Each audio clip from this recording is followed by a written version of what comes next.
দেখেন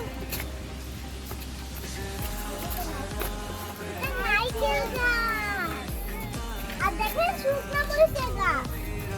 বন্ধুরা সবচেয়ে একটাই হলো এটা নারকেল গাছ।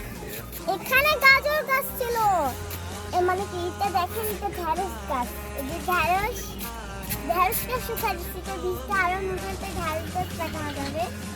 আর এখানে দেখেন বেগুন গাছ, বেগুন গাছে বেগুন হচ্ছে না, বেগুন আমরা খেতে খেতে আর বেগুন হচ্ছে না, দেখি আবার কবে। দেখেন নারকেল গাছে নারকেল হয় না, কবে হবে ওটাও জানি না। আল্লাহর কাছে দোয়া করে জানি এটা অনেক তাড়াতাড়ি নারকেল ধরে আর অনেক নারকেল হলে জানি আপনাদের খাওয়াতে পারি।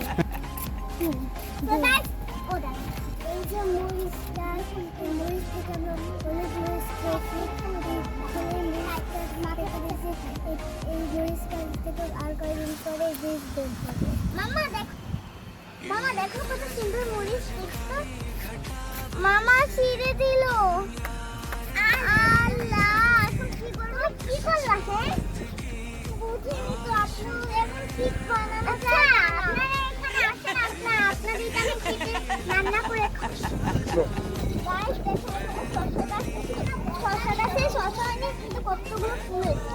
দেখো কতগুলো ফুল, কিন্তু একটা শসা হয়নি। আয় আল্লাহ, কিন্তু শসা হলে আপনাদের খাওয়াবো। আর দেখো এখানে মরিচ গাছ আছে, মরিচগুলো শুকায় আগলোর অবস্থা। আর এখানে লাল শাক আছে, লাল শাকের মাথা শুকায় দিয়ে রয়েছে।